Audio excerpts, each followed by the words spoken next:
रस्त्यावर लोकांची गर्दी होती। एका तरुणाच्या खांद्यावर दुसरा तरुण बसला होता आणि तो हातातला फोटो झळकावत होता। जमलेल्या शेकडो लोकांनी ज्या माणसाचा फोटो होता त्याच्या समर्थनार्थ घोषणा दिल्या। तो फोटो होता अयातुल्ला अली खामेनी यांचा आणि हे घडत होतं ठाण्यातल्या मुंब्र्यामध्ये। नागरिकांनी शोक मोर्चा काढला। प्रत्येकाच्या हातात खामेनी यांचे फोटो होते। मोर्चाच्या शेवटी नागरिकांची भाषणं झाली। हे घडलं मुंबईच्या गोवंडीमध्ये। मोठ्या संख्येने लोक एकत्र आले। त्यांच्या हातात डोनाल्ड ट्रम्प, बेंजामिन नेत्यानाहू यांचे फोटो होते, ज्याला काहींनी आग लावली, काहींनी ते फोटो पायाखाली चिरडले।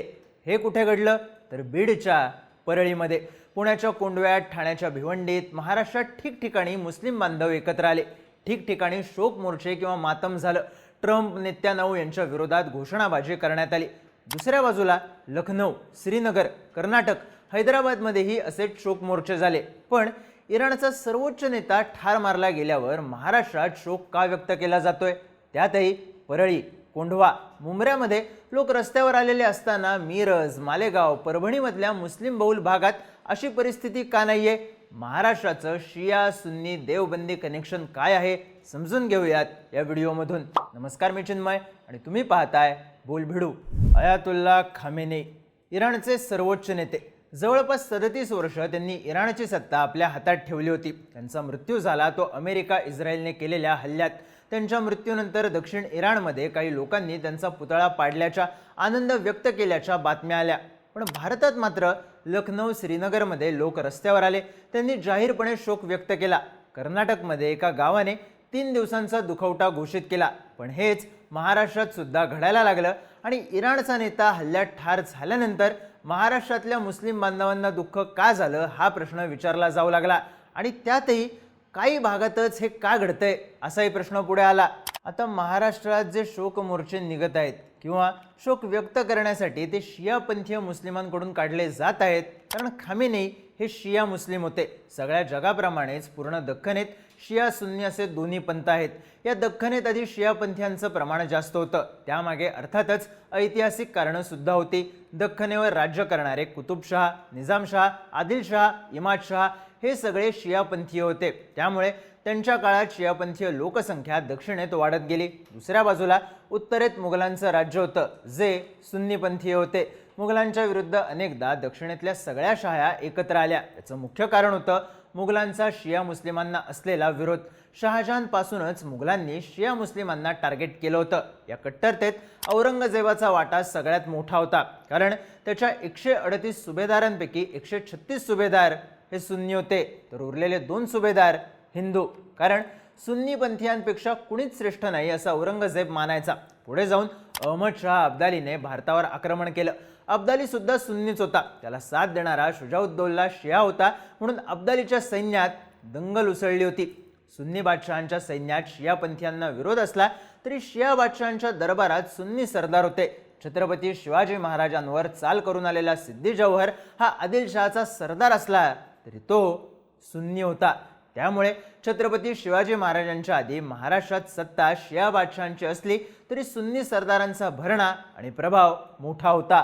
उत्तरेत मुघलांची सत्ता असताना महाराष्ट्रात, उत्तर महाराष्ट्रात इमादशहाची, अहिल्यानगर, मराठवाडा या भागात निजामशहाची, दक्षिण महाराष्ट्र, कर्नाटक या भागात आदिलशहाची आणि आंध्र प्रदेश, तेलंगणा या महाराष्ट्राच्या सीमेलगतच्या भागात कुतुबशहाची सत्ता होती। तेव्हा इथे शिया मुस्लिम असले तरी या शहांचा अस्त झाला तो सततच्या मुघल आक्रमणांमुळे। मुघल आक्रमकांनी मोठ्या प्रमाणावर धर्मांतरं घडवून आणली। ही धर्मांतरं झाली ती सुन्नी पंथीयांमध्ये। त्यात औरंगजेब आणि इतर सुन्नी शासकांनी धर्मांतर घडवून आणल्यानंतर त्या व्यक्तीचं किंवा त्याच्या कुटुंबातल्या सदस्यांचं लग्न सुन्नी पंथीयांशीच लावलं।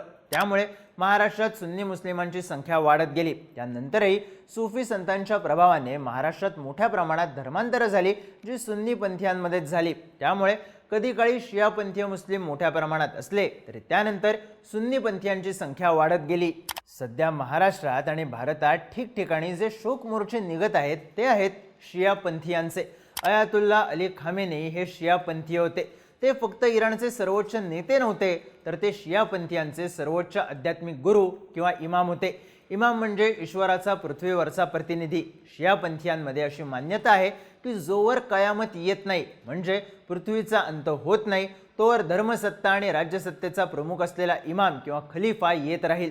सुन्नी पंथीयांकडे धार्मिक सत्ता नाही किंवा राजसत्ताही ताब्यात नाही. सुन्नी बहुल देशांमध्ये राजेशाही आहे किंवा मग लोकशाही. पण अयातुल्ला खोमेनी यांच्या नेतृत्वात इराणमध्ये इस्लामी राजवट आली आणि खोमेनी हे शियापंथीयांचे खलिफा बनले. त्यांच्या निधनानंतर त्यांची जागा अयातुल्ला खामेनी यांनी घेतली आणि ते शियापंथीयांचे खलिफा झाले. त्यामुळेच त्यांच्या मृत्यूनंतर शियापंथीय मुस्लिम शोक व्यक्त करत आहेत. पण हा शोक भारतात काही विशिष्ट ठिकाणीच का केला जातोय? तर जम्मू काश्मीरमध्ये शिया सुन्नी लोकसंख्या ही 50-50% आहे. त्यामुळे शिया बहुल भागातली लोकच रस्त्यावर आली आहेत. आता उत्तर प्रदेशच्या लखनौमध्ये लोक रस्त्यावर आले. कित्येकांना जाहीर सभेत बोलताना रडू कोसळलं. पण हेच उत्तर प्रदेशच्याच देवबंदमध्ये घडलं नाही. आता लखनौमध्ये शियापंथीयांची संख्या सुरुवातीपासूनच जास्त आहे. त्यातही अयातुल्ला खामेनी यांचे गुरु आणि इराणच्या इस्लामी राजवटीचे संस्थापक अयातुल्ला खोमेनी यांचे आजोबा लखनौ जवळच्या किंतूर गावात जन्माला आले. किंतूर हे शियांच्या धार्मिक शिक्षणाचं केंद्र होतं. त्यामुळे या भागात शियापंथीयांची संख्या आजही जास्त आहे. हेच शियापंथीय आपल्या सर्वोच्च आध्यात्मिक गुरुला हल्ल्यात ठार मारण्यात आल्यामुळे रस्त्यावर आले आहेत.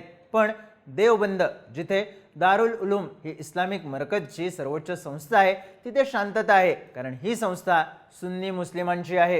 आता महाराष्ट्रात परळी, भिवंडी, मुंब्रा, गोवंडी, पुणे इथे शोक मोर्चे निघाले त्या भागातल्या शियापंथीयांकडून. मराठवाड्यात येणारं परळी सोडलं तर इतिहासात या भागांपैकी कुठेच शियापंथीय बादशहांची सत्ता नव्हती. त्यानंतरही इथं सुन्नी पंथीयांची संख्या मोठ्या प्रमाणात वाढत गेली. पण तरीही शियापंथीय वेगवेगळ्या शहरांमध्ये कायम राहिले. अर्थात जास्त लोकसंख्या आहे ती सुन्नी पंथीयांची. त्यातही छत्रपती संभाजीनगर, अहिल्यानगर, मिरज, परभणी, मालेगाव या मुस्लिम बहुल शहरांमध्ये सुन्नी पंथीयांची संख्या मोठ्या प्रमाणात आहे. लक्षात घेण्यासारखी आणखी एक गोष्ट म्हणजे या शहरांमध्ये देवबंदी विचारधारेचा प्रभाव मोठा आहे.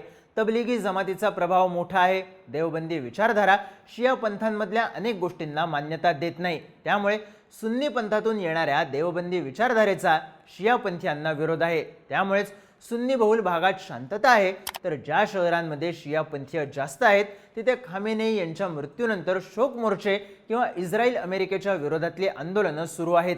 कोकणात अरबी लोकांचा व्यापार आणि त्यातून झालेल्या स्थलांतरामुळे सुन्नी पंथीय लोकांची संख्या वाढली. तर मुंबईत उत्तरेतून स्थलांतर झालेले सुन्नी पंथीय आले. जिथे निजामाची, आदिलशहाची सत्ता होती तिथे काही प्रमाणात शिया पंथीय राहिले, पण तिथेही सुन्नी पंथीयांची संख्या वाढतच गेली. त्यामुळेच महाराष्ट्राच्या बहुतांश मुस्लिम बहुल भागात न होता ठराविक मुस्लिम बहुल भागातल्या काही ठिकाणीच खामेनी यांच्या मृत्यूचा शोक व्यक्त करण्यासाठी शोक मोर्चे काढले गेले. कारण या शिया पंथीयांसाठी अयातुल्ला खामेनी हे सर्वोच्च आध्यात्मिक गुरु होते.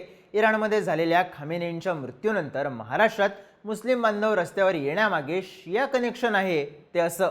खामेनी यांचा मृत्यू, त्यानंतर भारतात आणि महाराष्ट्रात होत असलेले शोक मोर्चे याबद्दल तुम्हाला काय वाटतं? तुमची मतं आणि प्रतिक्रिया कमेंट करून नक्की सांगा. आणि माहितीपूर्ण व्हिडिओज पाहण्यासाठी बोल भिडूच्या यूट्यूब चॅनलला सबस्क्राईब करायला विसरू नका.